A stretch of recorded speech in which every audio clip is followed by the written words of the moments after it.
Welcome to my Nile Rodgers lesson series. Here's a quick preview of some of the material that we're going to be looking at.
This is the first artist series that I'm doing on YouTube, which is something that I've been trying out with my one-on-one students. Basically, we pick a guitar player and really dive deep into what techniques they use, what theoretical concepts they use, and their general habits that make them really sound like themselves.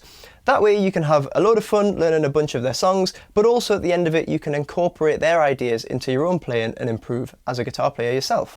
This series is definitely going to be aimed more towards intermediates, so it's very much separate from the beginners course that I've been uploading lately. We're going to be using slightly more advanced terminology and advanced techniques. For example, you've got to be able to play bar chords and you've got to be able to do 16th note strumming to handle this material. A good knowledge of chords will help you along, but if you do just know the basic bar chords, this will actually be quite a good series to help you branch out into more fancy chords, learning like the extensions and things like that. We're also going to be doing a bit of harmonic analysis of the songs, so a bit of knowledge about chords and keys and modes will help you as well. So this video is very much going to be a preparation lesson for the song lessons that are going to follow. I'm going to talk a little bit about Nile Rodgers and his career, but then we're going to dive into his playing style, talk a little bit about what gear you can use to sound like him, touch on the theoretical concepts a little bit, but most importantly, at the end of the video, I'm going to give you all the chords that we're going to use in the songs in this series. So it means when you're learning the songs, you won't have to relearn the chords each time. You can just focus mainly on the grooves and the rhythm in each song, which is by far and away the most important thing about trying to sound like Nile Rodgers. And finally, before we begin, I just want to go over the resources that you can download from my Patreon page with regards to this series. First of all, you can get the drum track that I played the medley over at the start of the lesson. I think being able to play through that track would be a really good goal for this series, because you're essentially running the Nile Rodgers gauntlet from the start to the end of his career. There's also going to be a couple of reduced tempo versions of the track, so you can start slow and gradually speed up in your practice. You'll also get access to diagrams for all the chords that we're going to go over. That can be really handy to just have on the side while you're learning these songs, so you can quickly refer back to the chord shapes. I'll show you a quick preview of that now. As you can see, not only do you get the chord type and chord shape, you also get the root note location, you can see what caged shape it comes from, and I've labelled the interval of every note so you can really see how each chord type is constructed, which will help boost your chord knowledge on a fundamental level. I keep all the lessons nice and organised on my YouTube channel page, so you'll find the playlist for the Nile Rodgers series there. I'd really appreciate it if you subscribe if you enjoy the lessons and find them helpful, but without further ado, let's get started. So for a bit of background, you probably already know Nile Rodgers is an iconic funk guitar player. He was born in New York in the early 1950s, which puts him now in his early 70s, but he's still playing huge gigs and still sounds incredible on guitar, which is really cool. I think it's important to note that his skills aren't just limited to guitar. He's also a prolific songwriter and producer, so a real all-rounder in terms of songcraft. You can tell he's not one of these guys who just turns up to the studio, records his parts and goes home. He actually has a big influence on the overall finished product of the songs and the band. He initially hit the big time with his band Chic throughout the 70s, producing legendary funk tracks such as Le Freak and Good Times, and also at this time worked with Sister Sledge, producing even more hits such as We Are Family. From then on, he began collaborating with massive names in the music industry, co-writing songs, recording guitar parts, producing albums. We're going to be looking at tracks that he did with Diana Ross and David Bowie in this series, just to give you a couple of examples. He also began writing and producing soundtracks for TV, film, and even video games. In recent times, his work with Daft Punk on their album Random Access Memories has introduced him to a younger audience, myself included, and it's shown that he can still craft pop hits in the modern music industry. For example, the song Get Lucky went absolutely massive, and it perfectly showcases his funky guitar style. And on that note, let's have a chat about his guitar playing. So his style is mainly focused on combining different varieties of bar chords with 16th note strumming patterns which combine muted scratches with accented chords on certain beats which help to create different grooves. The tempos of his songs generally vary between about 100 to 120 BPM, which is quite a small range really, but it must just be that sweet spot where the music's fast enough to have good energy, but slow enough that it grooves and makes people want to dance to it. And on that note, they were often long repetitive recordings, so quite good for discos and clubs and things because people could just dance to it as long as they wanted and really absorb the groove and become immersed in the music. But it also made the songs quite handy to chop up for radio edits as well. Now most of the songs consist of a main progression that kind of cycles repetitively, often broken up by either a bridge or a breakdown just for a bit of change of harmony or change in dynamics, so a little bit different to your standard verse chorus pop structure. And now it's time for everyone's favourite thing to learn about on YouTube, which is the guitar gear. So Nile Rodgers uses an iconic white Stratocaster with a maple neck known as the Hitmaker, which I suppose you can't really argue with that name. He also uses Fender amps to help emphasise the bright, clean sound of the guitar, pushing the higher frequencies through in the mix. And it makes the guitar sound very percussive, almost acting like a hi-hat, especially with the rhythmic 16th note scratching. The other key element to this sound is going to be compression. Now compression is really important because it's going to keep your signal level consistent between the scratches and the chords, and it basically means that that percussive effect of the guitar isn't going to start fading in and out of the mix when you're listening to the song. Now Nile Rodgers was known to send a direct signal from his guitar into an outboard compressor, probably something like an LA2A, and then he'd blend that signal with the amp, so you'd get the perfect mixture of the tonal quality of the amp mixed with the scratchy percussiveness of the direct signal, and that would build his overall sound for the guitar. So unless you work in a studio, the best way to emulate this is probably going to be with a pedal. I'm just going to take you through what I use so you can get a bit of an idea of how to go about getting this sound. Obviously I'm using a Stratocaster. For funk stuff, I tend to prefer pickup patterns 2 and 4. When I'm practicing at home, it tends to be the neck and middle pickup because it just sounds a bit fatter and fuller. But when I'm playing live, it tends to be the bridge and middle pickup because I know that I've got the bass player to fill out the low frequencies, so my guitar can just poke out a bit more in the high frequencies, but the whole band still sounds nice and balanced overall. Pedal-wise, I'm using a Keeley compressor with the blend at about 2/3 to help mimic that blend between the clean amp and the compressed signal. I sometimes find that live I've got to boost the level and the tone on this pedal, but it seems okay at home. I'm also using a Phase 95 for the modulated sections, as phaser was also quite a popular effect in funk.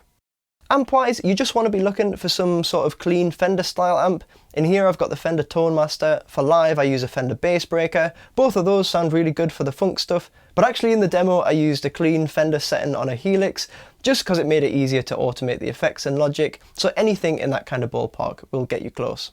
Even if you don't have these exact options, start with just a clean amp, and if you can apply some compression, either with a pedal or maybe even a digital plugin, that'll help you get that consistent rhythmic sound.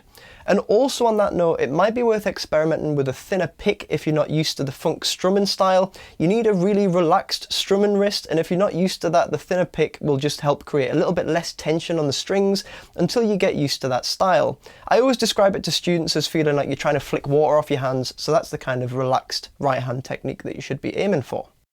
So that leads us on quite nicely to Nile Rodgers' kind of knowledge and techniques. So in the right hand, it's going to be mainly 16th note strumming. In the left hand, you have to be able to play bar chords, and you have to know your root notes on the E and A strings. You also have to be able to relax the hand to enable for the percussive scratching on the muted strings, and then reapply the chords to accent certain beats in the bar. Now for picking up the rhythm, I think it's best to do it just instinctively by ear, but at the same time I do also think that it helps to be able to count 16th notes, just so you can really comprehend the rhythms and pick them up a little bit quicker. So just to give you a quick demo of all of this, if I start with just the percussive scratches,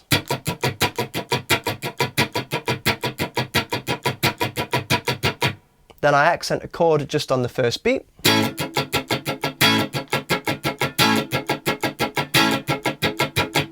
And then following on from that, if I start combining different down strums and up strums as the accent, then you can get into some more interesting grooves.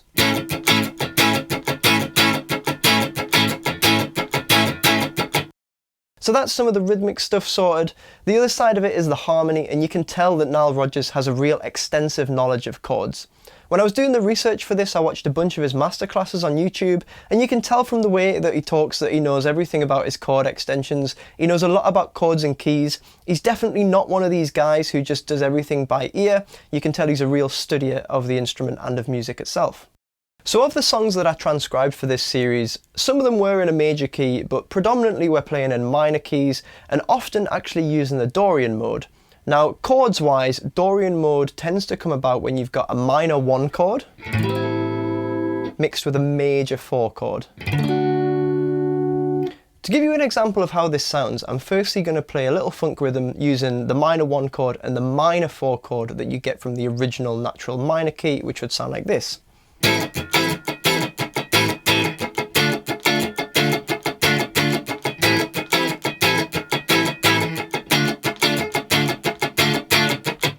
It just sounds a little bit too bleak and doesn't really work in the funk style. If I change that 4 chord to a major type chord instead, all of a sudden it all comes together.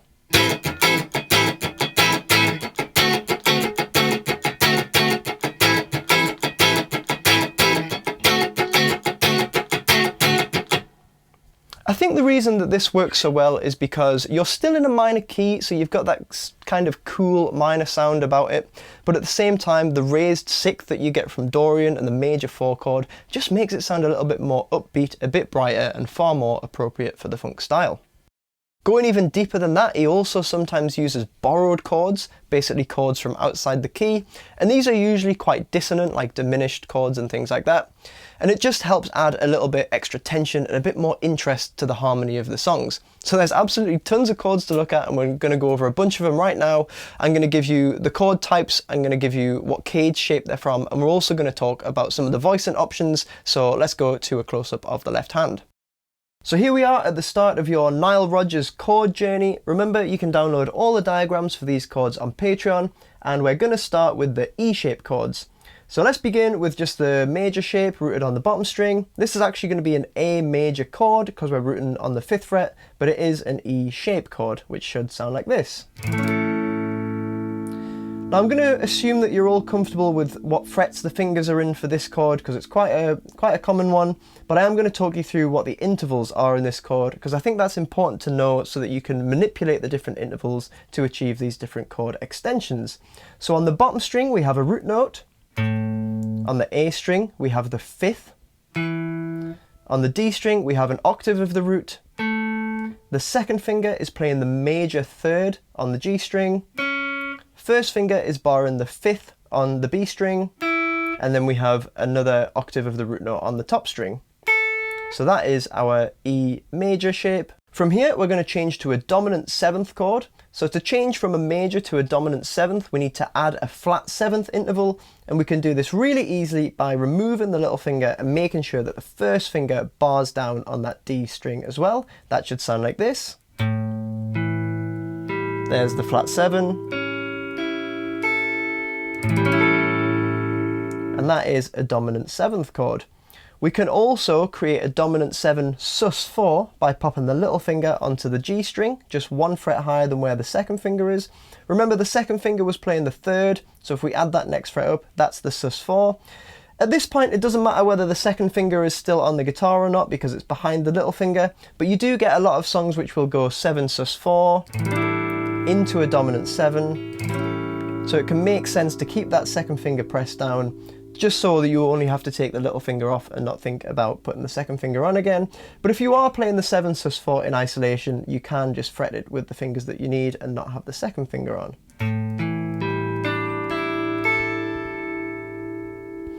Another variation that we can have from our dominant 7 is actually to pop the little finger on the B string.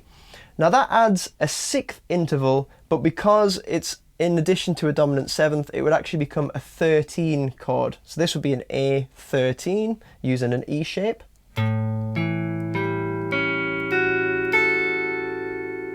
Quite a jazzy kind of sound. And just to give you the intervals in this one, we've got a root note, we've got the fifth, we've got the flat 7 barred by the first finger, second finger's still playing the major third, little finger's playing the major 6th or 13th interval, and the first finger is still barring the octave of the root note on the top string.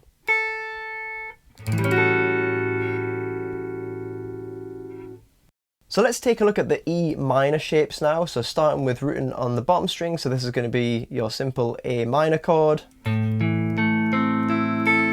the only thing we've changed from the major chord is previously we had the second finger on the G string giving us the major third, but now we've got the first finger barring G, so that's our minor third. So this is an E minor chord shape, and the variation that you get from this one in funk sometimes is just the first finger bar in the top 3 strings like this. So now you can use the top string as your reference point for the root note, so the 5th fret on the top string is still the note A because it's the same as the bottom. So this is just a little A minor triad. But because you're going to be strumming all the strings, it'll be helpful to get your other fingers over the top to just lie on the bottom 3 strings, so that when you throw in a funky rhythm, you haven't got all them other strings ringing out and you're in control of where the scratches are and where the chord accents are.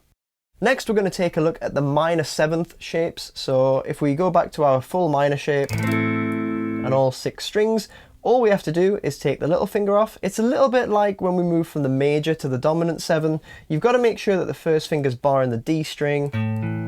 That way we get the flat 7 interval included, and when we combine that with the minor third on the G string, that gives us our minor 7th chord. So I'm trying to keep my second finger and little finger out of the way here, but all that's going on is first finger is barring everything, third finger is barring 2 frets higher on the A string, and that will give us our minor 7 shape. Another variation you can do on a minor 7 is to use the second finger to play the root note this time. Second finger is also going to mute the A string, and we're just going to use third finger to bar the D, G and B strings. So everything's in the same fret. That way we still get all the intervals that we need to play a minor 7th chord, and it wouldn't be the end of the world if your third finger accidentally barred the top string as well, because then you're just getting the octave of the root note again. Important thing in this one is that all the right strings are barred that should be, and only the A string is muted. Next we're going to take a look at the major 7th chords using the E shape. Now this one's a little bit more difficult to visualize from the original caged shape, so I'm going to show you how to build it one note at a time. We'll stick with the root note on the 5th fret, so we're still going to end up with an A major 7 chord at the end, but it is from an E shape using the cage system. So first finger is going to be playing that root note on the 5th fret. Second finger is going to be playing the 5th fret as well on the B string. So there's quite a big gap between these two fingers, but that's something that you'll get used to. And then the other two fingers are both going to pop on the 6th fret, third finger on the D string, little finger on the G string. And you only want to hear the 4 notes that you're actually fretting. So the underside of first finger is going to mute the A string, and you can also get the first finger to mute the top string as well. So that should sound like this. So we've got 5th fret, muted A, 6th fret, 6th fret, 5th fret, and muted high E. So that would be an A major 7th chord, and the intervals in this one are the root note, the major 7th on the D string, little finger's playing the major 3rd now on the G, and second finger is playing the 5th. There is another major 7th shape that we're going to be using, and this time we need to use the octave of the root note, so let's stick in the key of A. So we've got one root note here on the 5th fret on the bottom string. Remember, to find an octave you need to move up 2 frets and then up 2 strings, so the new root note is going to be here on the 7th fret on the D string. We're actually going to play that note with the little finger, and the other fingers are just going to line up on the guitar diagonally behind it. So we've got 7th fret, 6th fret, 5th fret and 4th fret. So it's quite an easy chord to visualize, quite a nice sounding chord as well. And actually the order of the intervals is really easy in this one because they're all in kind of ascending order. So we've got the root note, we've got the major 3rd, we've got the 5th, and we've got the major 7th on the top string. But to play this in a funk style, you've got to make sure you get the thumb over the top, muting them bottom 2 strings, so that when you do your funk strumming, you're not hearing them bottom strings ringing out. And that concludes our E-shaped chords. Next, we're going to move on to the A-shaped chords. So let's start with that simple major shape. Should all be familiar with this one. I've got the first finger playing the root note on the 5th fret of the A string, so it's actually a D major chord. Third finger is barring the D, G and B strings, and the top string is muted underneath that third finger. The intervals in this one, we've got a root note on the bottom, followed by a 5th, the octave of the root, and then a 3rd on the B. So just a simple 4-note voicing of this chord. And a really easy change that we can make straight away is to pop the little finger 1 fret higher on the B string. And because that was the 3rd and we're moving it up by 1 fret, that gives us our sus4. So we can really easily do our sus4 to major change just by adding on the little finger and taking it off again. Now another really easy change that we can make to this chord is to turn it into a 6 chord by using the 3rd finger to also bar the top string. So if I play that for you. I always think that any type of 6 chord sounds quite jazzy, but it gets used in funk as well, sounds really cool in the right situation. So the intervals in this one, we've got that root, 5th, root, 3rd and 6th. And that would be a D6 chord using an A shape. Moving into the 7th chords now, and if we go back to our initial major shape, to get the major 7 we would actually need to move the note on the G string down by 1 fret, which we obviously can't do with the 3rd finger playing the bar. So instead, 3rd finger ends up just playing the 7th fret, we use the 2nd finger to play that major 7th interval, and then the little finger compensates by playing the 7th fret on the B string, which is the 3rd. So if I play that for you, it sounds like this. And in this version of the chord, you can have the 1st finger bar in the top string as well, because that just adds another 5th, so a little bit more filling. The intervals in this one, we've got the root note on the bottom, 3rd finger playing the 5th, we've got middle finger playing the major 7th, little finger playing the major 3rd, and then the 5th on top. That would be the major 7th chord, so this is a D major 7 using an A shape. And if you want to change to the dominant 7, really super easy, you just take the middle finger off, make sure that the 1st finger is barring down that G string. That's the flat 7 interval this time, and that gives us our D7 chord using an A shape. From here onwards, we can mix the sus4 in just by moving the little finger up, so this would actually be a D7 sus4. And one final version of the 7th chord. If we go back to the initial major shape, what we're going to do is replace this bar that the 3rd finger is playing with the 1st finger. So we haven't got the root note on the A string anymore. You can still use that as a reference point, so I normally picture that shape in my head, but then just make sure that the 1st finger is doing the bar instead.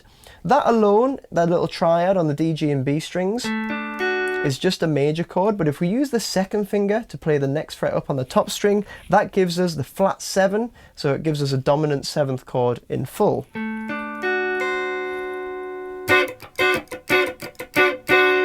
So for the funky stuff on this one, I try and make sure that the tip of the 1st finger is just touching the A string ever so slightly so it's nice and muted. And then with the strumming, I'm just avoiding hitting that open low E string. Moving on to the A minor shapes now, and you should all be familiar with this shape. Just imagine a capo on the 5th fret and then you're playing an A minor with all the other fingers. So this would actually be a D minor chord using an A minor shape, which sounds like this. And we can actually play a little funky variation of this just on the top strings. So 3rd finger is going to play the 7th fret, 2nd finger is going to play the 6th fret, and 1st finger playing the 5th fret. So we've got a nice little diagonal shape again. And to play this in a funky style, you need to make sure that the tip of the 3rd finger is muting the D string, and then thumb can come over and mute the bottom 2 strings. Then you can keep all the open strings under control. But that's just the top part of this chord, so use that to visualize where the chord is on the neck. Next, we're going to move to the minor 7th, and all you have to do is take the little finger off. Tends to be a bit of a common theme with minor chords. Take off the little finger and you get the minor 7th. So 1st finger's barring down the G string now, so we're getting the root, the 5th, the flat 7, the minor 3rd, and then the 5th on the top string. So that's a minor 7th chord using an A minor shape. And another little variation that we can do, which Nile Rodgers does quite often, is pops the little finger on the top string, so we get an extra flat 7 on the top. That sounds like this. It's just a nice variation to be able to throw that little finger on when you feel like it.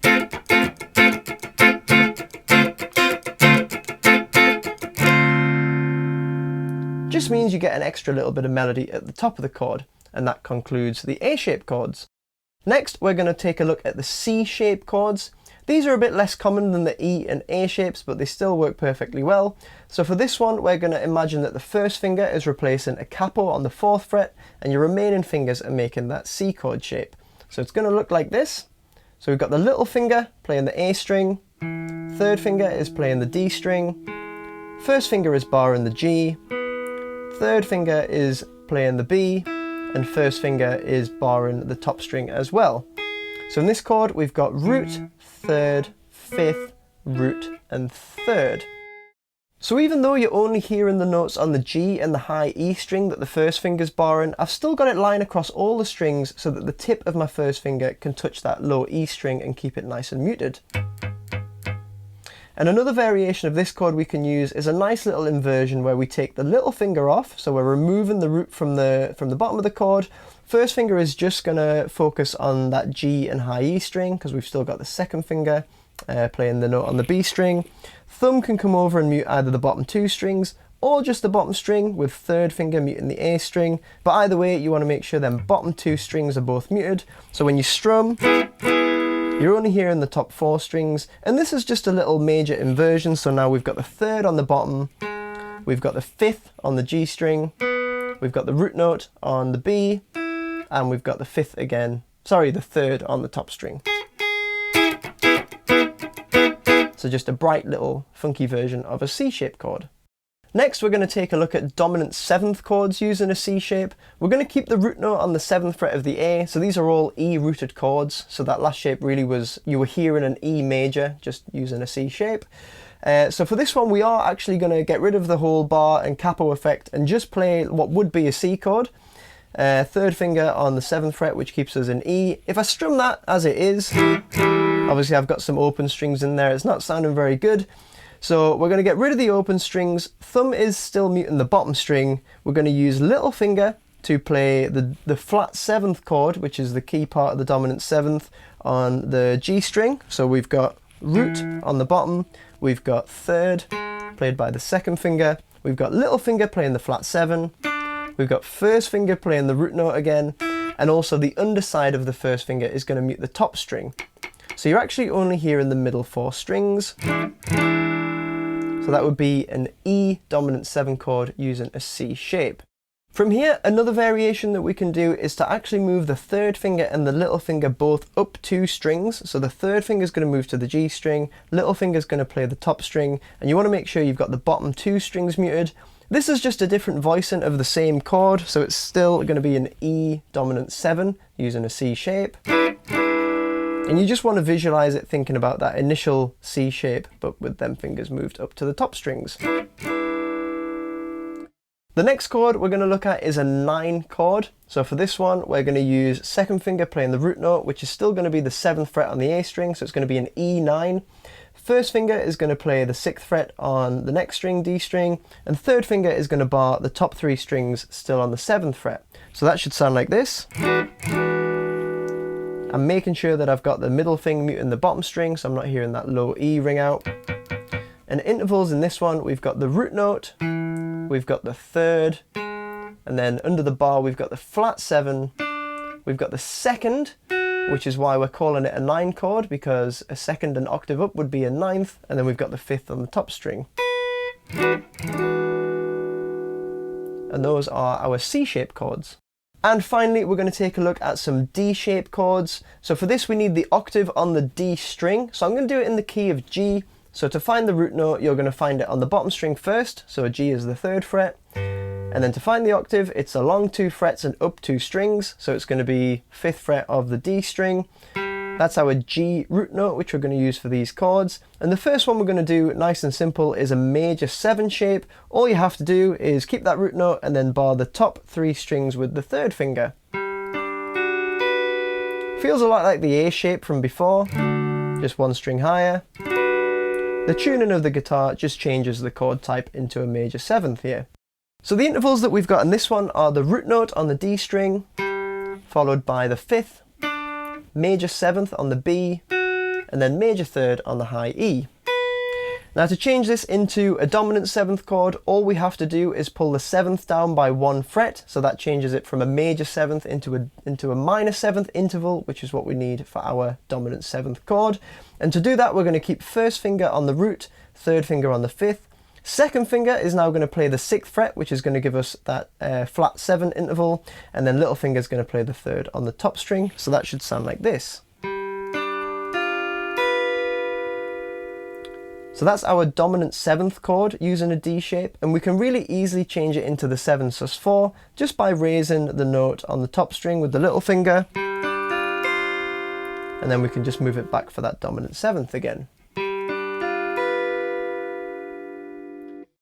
Next, we're going to take a look at the minor 7th shape using a D chord. I've always found this one a little bit awkward, but you can get it if you practice it enough times. So we need to move the note on the top string down by 1 fret, because that's going to change it from a major 3rd to a minor 3rd, which is what we need for our minor 7th. So to do this, we're going to have first finger on the root note still, second and third finger are going to play the 6th fret on the top 2 strings, and then little finger's going to come over and play the 5th on the G string. So that looks like this. And intervals we've got in this one are the root, the 5th, the flat 7 and the flat 3. And finally, we're going to finish with a diminished 7th chord. So we're going to keep that first finger on the G root note. Second finger is going to go on the same fret, 2 strings higher. Third finger is going to go on the 6th fret on the G, and little finger is going to go on the 6th fret on the high E. So it's a bit of a zigzag shaped chord. We've got 5th fret, 6th fret, 5th fret, 6th fret. And the intervals in this one are the root, the flat 5, the double flat 7, which is how we get the diminished sound, and then the flat 3 on the top string.